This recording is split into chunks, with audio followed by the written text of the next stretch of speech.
Welcome to our webinar, Using AI for Successful Projects, the Portfolio Leader's 3-Step Plan.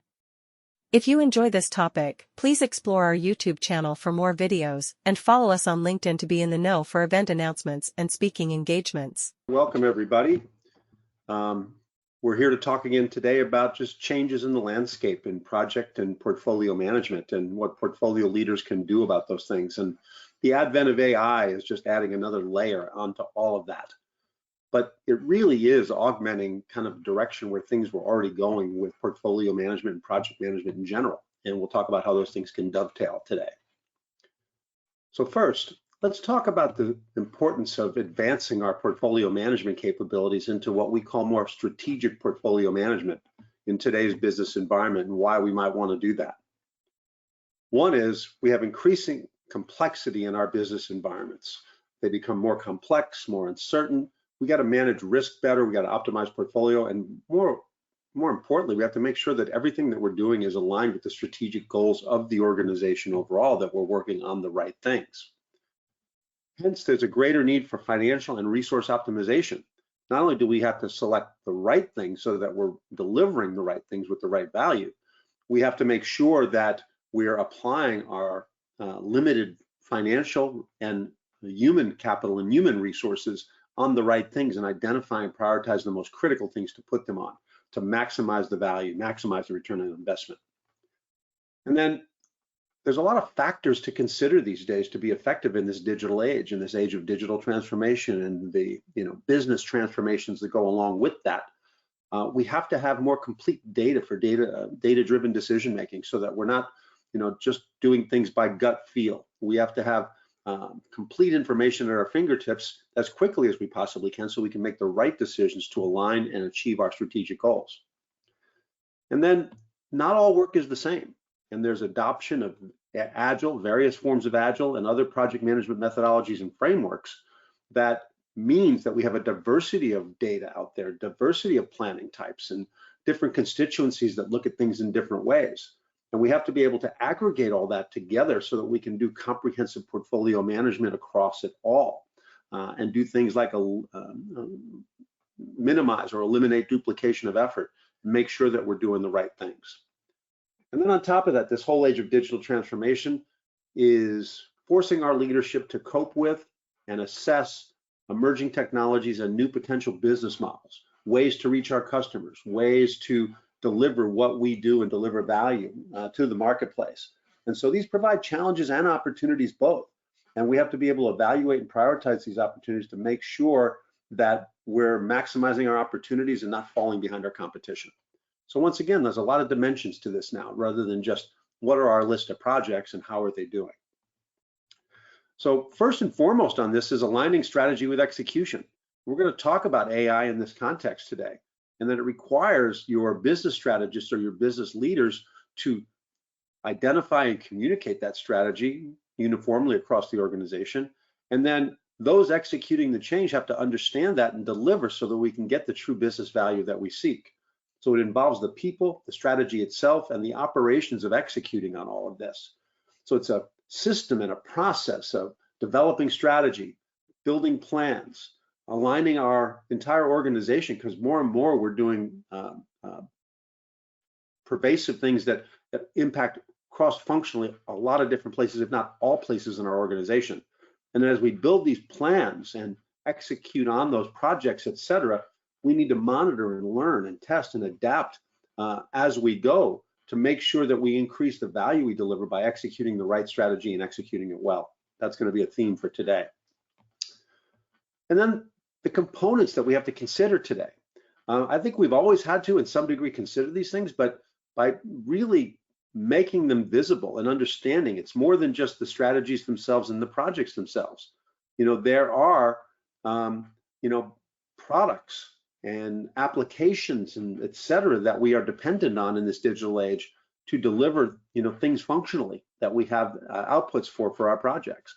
Business capabilities that we have in processes may have to be re-engineered or totally revamped in order to take advantage and maximize the opportunity and the value that we're delivering. And then many organizations today are doing value stream management and doing things on a more continuous delivery basis. So the idea here is there's other components in here that we have to factor in. So leadership, develops and needs the strategic portfolio management, SPM, to support enterprise-wide strategy to execution alignment and then adapting to that. Then we have to define the strategy and the desired outcomes and the value that we're looking to get, and then map those elements that we see over in the diagram on the right so that we factor in the needs to modify or to develop the business capabilities, the digital and physical products, the applications, and the projects themselves we have to deliver. So we have to capture and define these things, and we have to execute on them well and factor in the core functional assets of our organization that we need to do. So the roles are leadership, who sets the direction, our IT or functional management, who owns the critical assets in the organization, and then we have the execution teams, our project teams, our portfolio leadership that helps deliver these projects as specified. And strategic portfolio management practices, a strategic portfolio leader really has to do these things to be effective. They have to adapt portfolios to market changes, so we have to be responsive. We have to build next generation talent, and we're going to talk about that today with things like, how do you embrace AI, for example. We have to forecast and address resource capacity gaps so that we don't set ourselves up for failure, committing to things that we can't deliver on. And all these other aspects in here have to be addressed in order to do full strategic portfolio management. So let's talk about AI. It's coming fast and furious. It came on just like a storm. Since ChatGPT with OpenAI on the back end of that, went general availability to the public in November 2022. The time it took to reach 1 million users was 5 days, which was dramatically more than any of the popular technologies that we see out there for adoption out there. So it's just like caught like a wildfire. And there's common use cases that people are using personally using ChatGPT. They're putting in prompts to get guidance and analysis and do research and get advice and on solving problems and other things like that. So people are using it for their own personal needs, whether it's inside or outside of the office or inside or outside of the work environment. Now the risks and rewards, the capabilities, I think many of us are already finding value for that, in generating content, and some people are helping it to generate and or optimize software development code, etc. But there's risks and misuses. I mean, right now, sometimes you get different answers with even the same prompts. There's the potential for misinformation and deep fakes, and there's always bad actors out there that might try to find ways to misuse this stuff. But the risks versus the rewards, I think the rewards are great enough that we just need to learn how to manage and guard against the risks and misuses in order to get that value. But I think for us in the project and portfolio management world, I think the key thing to do is to cut through the Gen AI hype. We read a lot of things every day that come out about AI, and some of it's very futuristic, some of it's where it's going, some of it's more theoretical and philosophical, right? But what are the practical things we can do? What is the hype versus what we can actually take advantage of today, right? So in that vein, we must identify its business and functional implications for us fast in our disciplines and our roles within our organizations. Because Gen AI, it's not if, it will impact your strategic portfolio management lifecycle, whether you choose to go down that road or not. So prepare now for 4 impacts to ensure effective strategic planning and execution moving forward as this starts to take hold. So let's talk about some of those impacts on strategic portfolio leaders. One is the emergence of, as I said, Gen AI in the workplace and in general public creates immediate and knowledge skill gaps. For example, if others in your organization that aren't, say, on your teams or yourselves are building skill sets and leveraging those in your organization, if we leave that unaddressed, it will negatively impact our ability to accelerate and optimize our strategic planning and execution in a portfolio management realm. We don't want to get left behind. We don't want to get caught flat-footed.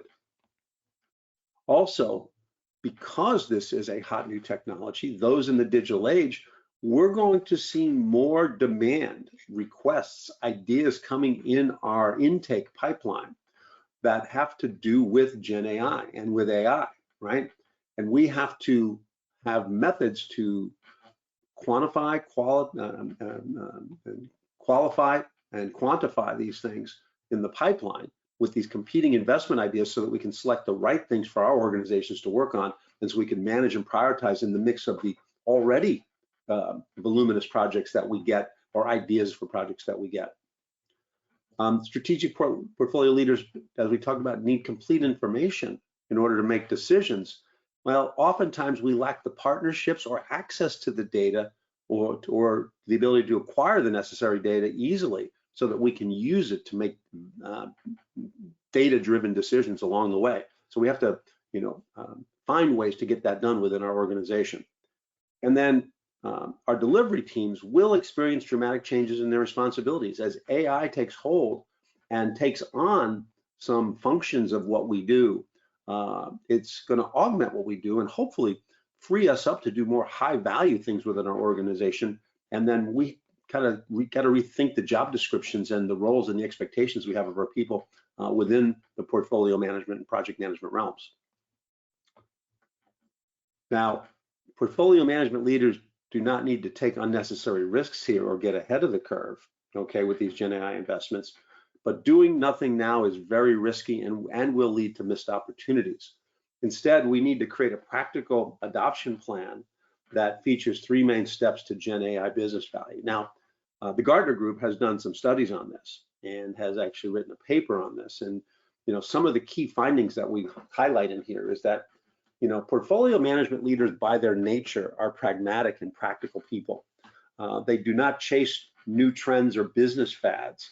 And so, many of them are applying a more cautious wait and see approach to this, choosing to wait for Gen AI to go mainstream and we're responding to, and deciding they're going to respond when that occurs, right?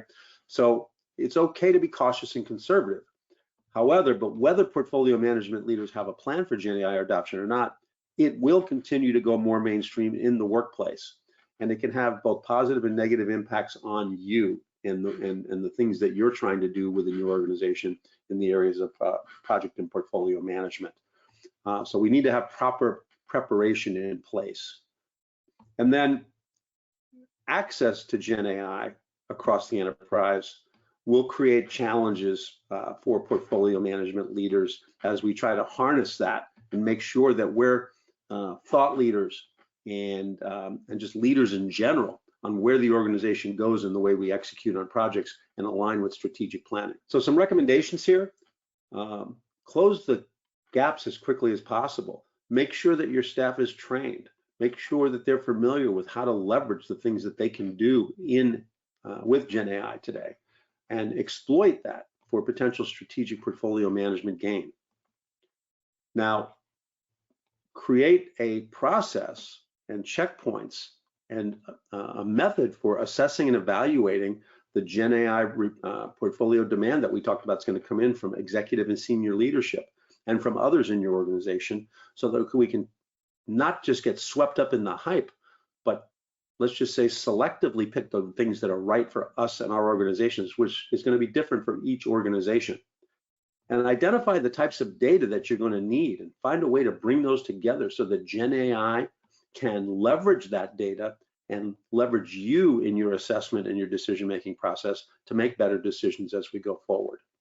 And since those roles are going to change within your departments, within your spheres, let's document what those are and evolve those and document what those roles and responsibilities are and should be, and what those expectations are for your people as we move forward. So the first 3 steps, according to Gartner, right, is we need to adopt a proactive vision and an approach to this using 3 main steps. And in the graphic to the side, it says identify and close those gaps like we talked about. So let's figure out where the gaps are in our understanding, our knowledge, and our skills, and let's try to close those. Or in a way to deal with, that new pipeline of intake that may be coming in that's AI related. Let's enable and partner with others in the organization to make sure that we are all rowing in the same direction and we have access to the data that we need to make the best use of these technologies. And then later and much later, it says in here, accelerate and advance. So once we get the fundamentals, we get the blocking and tackling down, let's then incrementally advance as our skills grow and as we get better at this and we find new opportunities and applications for how to use this technology. Let's create a practical Gen AI investment plan, right? So that we don't get caught flat-footed when the inevitable mainstream Gen AI adoption happens within our own companies and our enterprise. And then track the Gen AI adoption in your enterprise to anticipate and overcome any emerging challenges they may present to you in portfolio management, right? So we want to make sure that we're leading and we're not the tail being wagged by the dog. Now, the technologies that we do to do this, you're going to need some things to help you embody all this. And we are going to talk today about OnePlan that provides a path to strategic portfolio management and the leveraging the use of AI across this. So a complete solution across the enterprise, having strategic plans for the business leaders so they can outline, execute, and communicate those strategies across the organization with objectives and key results or OKRs, or defining of value streams or whatever it might be. That is something that needs to be part of an overall SPM solution. The execution leaders, regardless of their execution methodology, whether it be more traditional waterfall stuff, whether it may be more adaptive things that are more multiple methodologies and frameworks and multiple tools, whether it's professional services automation, more agile approaches, or more product development methodologies. We have to be able to pull these things together in execution and accommodate them and account for those things in a common solution. And then the functional leaders, the ones that have those assets we talked about, be able to define some light enterprise architecture to understand what those components are and those assets are that we have to factor in to be successful. What applications in our application portfolio, where they're at and how they impact what we're trying to do, as well as also the products that we're delivering, et cetera. And any other assets that we have in the, it's going to analyze not only what it knows from Azure OpenAI and what we've trained it on the discipline and on OnePlan itself, it's transactionally going to look at all the data that you have in here in OnePlan and factor that into its response to you. So for example, here it says to determine which 3 projects, it's giving you an outline of what method it's using to analyze this and give you its answer on votes, priority, and ROI. Given that, it's basically now telling us that the first one is digital transformation, which has the highest number of votes, highest priority, biggest return on investment, cybersecurity audit based on the parameters that are in here, and the mobile application development based on those data points that we asked for. And it says it does not have the highest ROI in listed projects. Its inclusion is justified by a combination of relatively high prioritization score. It's giving the rationale of why it added it in when it maybe wasn't intuitively obvious as to why it should be in there and its relative importance to the rest of the organization. So once again, these are the types of things you can do at any different point in the tool set, right? Now there's the portfolio management aspect of this, where as you decide to work on portfolios and you accept things into your overall active portfolio, we come into OnePlan and we have the ability to flexibly identify this and come in and build a plan type hierarchy whereby we have programs, projects, epics, right? And there may be features under those epics if we're doing more agile things. But the key is you can define what your portfolio hierarchy is. And here we have multiple portfolios for different parts of the organization, right? As we go through here, and let me just open up one of them, I can see the projects and epics within this program under the data analytics transformation program. And you can see a few things. You can see a list of them, and you can also see icons over in the left. So when we talked about connecting to other tool sets, here's some that are connected to Microsoft Teams for additional content and collaboration. Other planning tools like Microsoft Planner and Smartsheet, Azure DevOps, Microsoft Project Professional, Monday.com, Asana. These are all feeding into the OnePlan portfolio along with things that have no planning tool associated with them. That means that the planning is being done right here in OnePlan by itself. So the key there is we can work with this in a variety of different ways.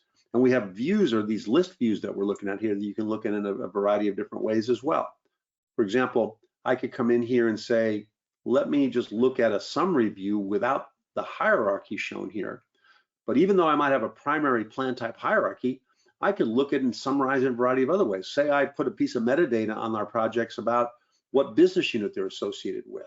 And as I expand that out, I can now look at the portfolio grouped and summarized by the individual business units, or on the dime, I could just say, hey, we've categorized our projects by different project types and look at it in a different slice. And we can come in here and say, all right, I'm looking at how this is done, and here's our business transformation projects, our compliance projects, our IT projects, our innovation projects, etc. And any other metadata that we have against our projects can be a grouping, filtering, sorting parameter that we might want to use in our portfolio, okay? We also have snapshotting of data so that we can come in here and look at trending. So for example, if we're snapshotting data as we progress over the life cycle of a project, and we can start tracking what things we want to trend, and then look at views where things are trending good, bad, or indifferent across the different metrics we have across all this. And then if you're a more agile organization that looks at boards, we have a portfolio board that allows us to look at things. Here I've got by the state of the project, of where we're at in the life cycle. The coloring of the cards is based on its status. Once again, we can go in and look at any one of these things and look at the details around, say, why this market research one is red at any given point in time, just by quickly looking at that, and not just looking at the high-level data that's on the card. And we can look at a variety of other things that adds things like swim lanes. If I was going to look at something like, status, health by goals, I might look at a one that's got the goals themselves at the top, and then the status, what's on track, what's at risk, and what's off track in swim lanes through here as well. And then the roadmap views is also a natural output here. If I want to look at this by a roadmap that's by, say, by business unit, for example, or if I wanted to look at it, one that's that has at a high level, maybe events up above that tying them up with program increments in our agile planning, or certain events that we're trying to actually key to. The idea there is that this is live data that we can get to at any given point in time.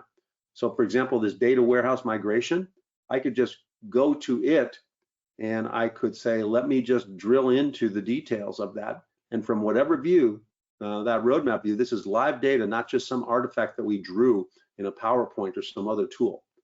So within data warehouse migration, we have the details that might have come across in the idea stage, like the business case information, the metadata and the characterizations we have, the life cycle, right? Or the stages we have for our projects, right? Going down through, how we prioritize this and what score it had, what project schedule we have, what financial status is on, plan versus actual, how we're doing on effort, some of the trending on the KPIs that we have is here, etc. The key there is that you can define what data you want to capture. It's a completely configurable form, though we give you a base template to start with, okay? Then we also have a work plan. As I go into the work plan, this is where, we're doing the details. In this particular case, in the work plan, I might be looking at a schedule work type, right? And if I expand this out, you'll see that I have a hierarchical schedule, more waterfallish in its nature.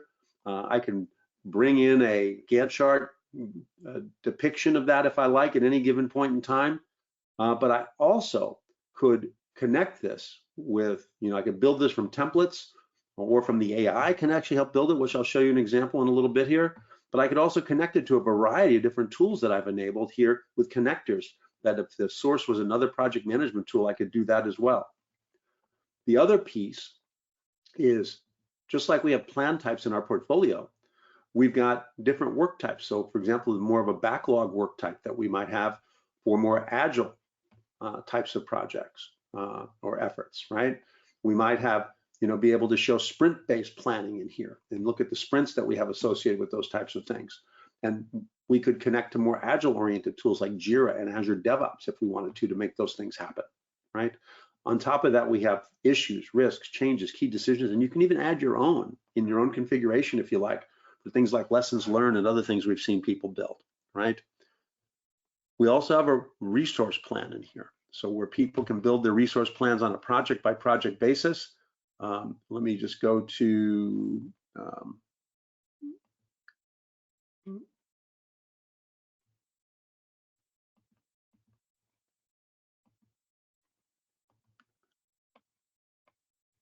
this being a project that's planned for 2025. Here's the resource plan out in 2025 with the both generic resource types and or named individuals that we put on there. And we can plan in terms of hours, percentage of complete, FTEs, etc. And these can be planned from the top down, even before we have a schedule, or from the bottom up based upon the tasks that we assign resources to. And all this is going to feed into an overall resource plan, which we'll show you in a few minutes. Now, the financial plan, where we actually have detailed financials, whether it be, budget, revised forecast, actuals, etc. And we can even do comparisons in here if we're looking at this. And I can say, let me look at the forecast to the budget and see where the revised forecast may be falling out of bed with what our original assumptions were in the budget, for example. And the actuals can even be pulled from your financial system with our integration technology that we're using. So the idea there is that you can get a full financial picture in here as well. Okay. I guess the other piece on the status reporting, we talked about the fact that you could actually have status reports in these formats built to your specification. We have templates you can get started with, but to pull in the objective data automatically and then put a place in there where you can put your own narratives in here for the status report.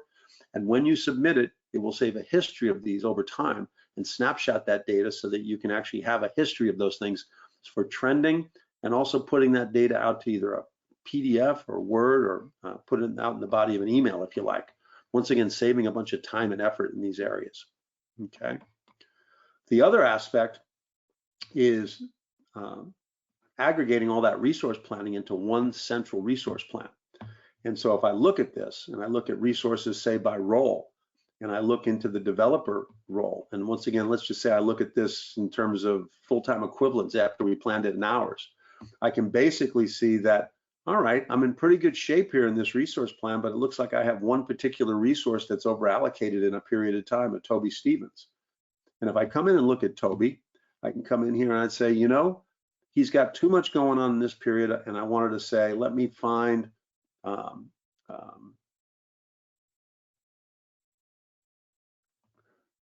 let me see if I can get somebody else that could do that work for him and look for candidates that have a good match for him to replace him on that.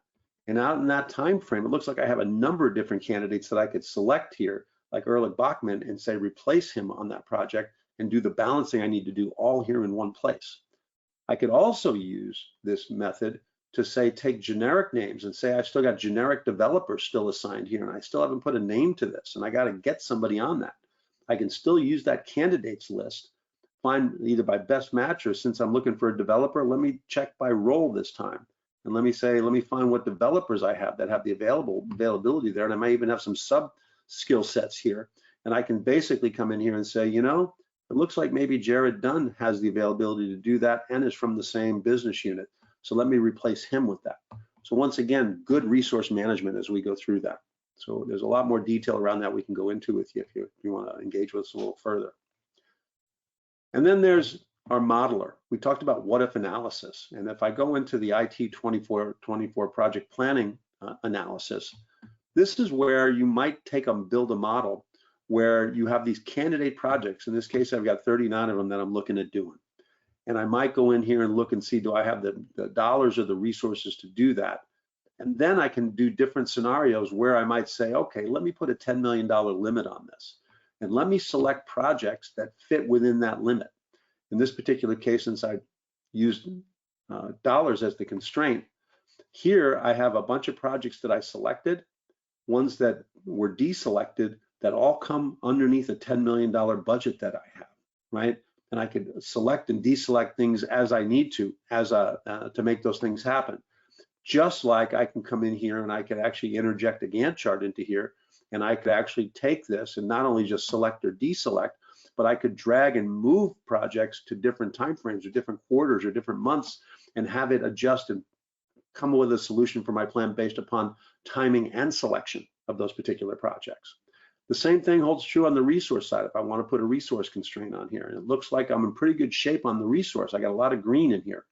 And then as I do different scenarios, I think I might have done a $15 million one, etc., I can then analyze the multiples that I've done and see where I'm at. On the $10 million one, it says I could do 19 projects and I could get $36 million worth of benefit.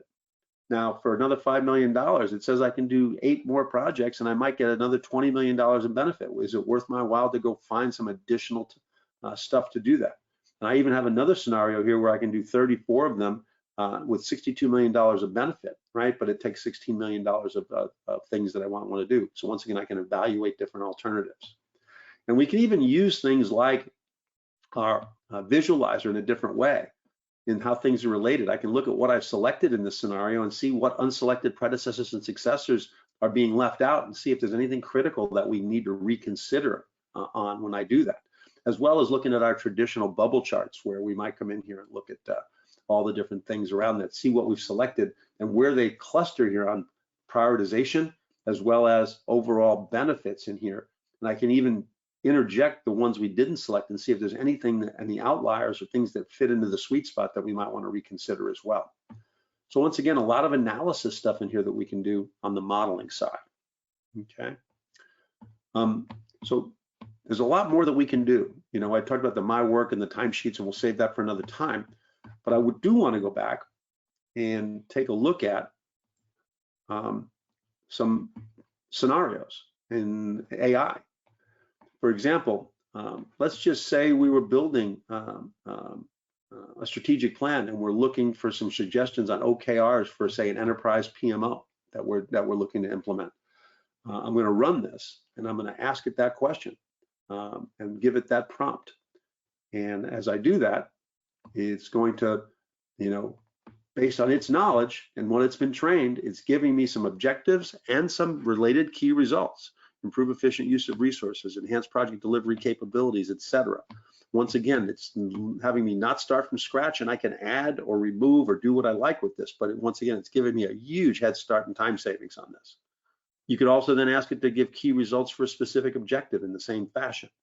You could ask it to identify patterns, opportunities, and potential risks. And as I go in here, I'm looking at the strategic plan, and I'm asking it to identify patterns and risks. And after that, it's basically telling me that I have some patterns in the plan, some opportunities to improve customer excellence and transform corporate culture and other areas, and some other risks that I might have, and identifying that for me. Portfolio optimization, it might do some analysis for me of an overall summary of portfolio data. In this particular case, I'm going to ask it to please provide a summary of the portfolio itself. And here it's giving me some synopsis of the statistics and the metrics that are in here, right? And then it's also going to give me some narrative around that as far as how we're doing on that qualitatively along the way. And it can ask a follow-on question of asking me which projects are at the highest risk and explain why. And here it's giving me an assessment of which projects, in this case to support customer using mobile, is the highest risk that it sees. We can do the same thing on budgets and dollars to help optimize. And like I said, rank plans by highest risk of failure. Finding data anomalies in the portfolio, okay, and finding out where things don't line up. Work management. For example, what about building business cases, right? In this particular case, I could come in here and say, based upon the data and metadata I put in here around the project so far, or the idea, right? I can say, can you help me write a business case for this? And this might just be at the idea stage that we're doing this. And then it can help me with what I've already given it, give me a sample business case for what we're doing and help write that narrative for us. In this particular case, it'll start writing that and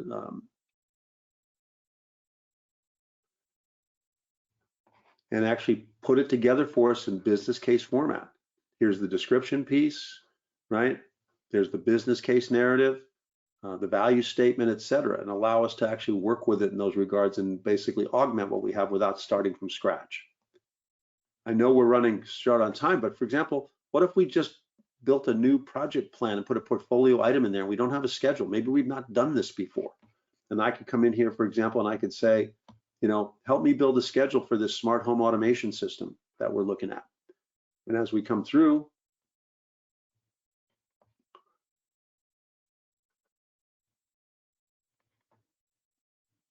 this is one where it's going to say basically I can build a new plan and put a work plan in. And instead of using a predefined template that we might already have, because OnePlan does have the ability, as you can see here, to have pre-built templates that you put in here and store, I could actually use the AI to break new ground for me here and say, help me build a schedule on this thing we haven't done before. And now it's building a schedule that I can choose to keep. I can choose to, you know, map the resources from my resource pool based on the resource types that are in there. and then basically insert the template and have it create a schedule for me as we go through there. And next thing you know, I've got a schedule that I can identify. I could put some more different dependencies in there. I could change durations based upon my estimations and those types of things. But once again, it's something that's an assistant from AI. Creating and detailing a new project. I could even take that a little bit further, right? So for example, I could say, just give me a narrative about the project to Sophia. And then Sophia is going to actually create a plan and put some metadata and narrative in there for us based upon the information I gave it in my narrative in that little box in that prompt. And now it's starting me off with some things that are needed in there from the validation plan, acceptance criteria, et cetera. And then once again, we can then go through the schedule piece and actually have Sophia create a schedule for us like we did before. So once again, we can even do more than just create the schedule. We can help in the initiation and the onboarding of a project very quickly. Same thing holds true with identifying risks. The same thing holds true with ranking resources by highest risk and where we're short on resources, et cetera, how many we're going to need, what we might need to hire as far as resources based upon this red resource plan that we have here with lots of red in there, et cetera. And then even the communications and the trends, right? Being able to write summary emails to your manager or status reports. Those are all things that we can do here very quickly. So once again, just expanding your horizons a little bit. So summary and next steps. Hopefully what you heard today is that strategic portfolio management has become important in today's business environment, and mostly because increased complexity and fast pace of change really necessitates this. And AI is advancing rapidly, and we need a plan for its adoption. And hopefully you got some ideas on where you might need that. It's also important to monitor the use of AI in other parts of your organization because it is moving forward without us. And then AI has many applications in portfolio and project management that can greatly augment our efforts. And we just scratched the surface here with some examples for you today. OnePlan does provide an end-to-end strategic portfolio management solution in the Microsoft Cloud that you can use today. And it also has its own AI with Sophia GPT to help you be more effective in those disciplines. Once again, this is what we do. We do project and portfolio management. That's what we live for. We're not a systems integrator. We're not a general software developer. We're recognized by Gartner Group, Forrester, and Infotech Research and Microsoft for the thought leadership that we have. We offer free trials. Feel free to go to oneplan.ai/solutions or Microsoft App Source, and I strongly recommend you get the strategic portfolio management template, which is the full function one. But try a trial, have a roadmap workshop discussion with us if you like at no charge. We'll even do a more detailed, in-depth demonstration for you if you like. Just reach out to us at contact@oneplan.ai or research more about us at www.oneplan.ai. So with that, I've used the entire hour, and I'd like to thank you for your time and your indulgence today. You know, OnePlan, bringing all this stuff together into one place, we call it the power of one. It's one hub for decision making and for execution, and for just bringing everything into a common single pane of glass. Thank you. We really do hope you engage with us. We love to hear from you, and we're happy to assist you on your investigation of whether OnePlan might meet the needs for you or how you might better use AI in your disciplines today. Have a great day.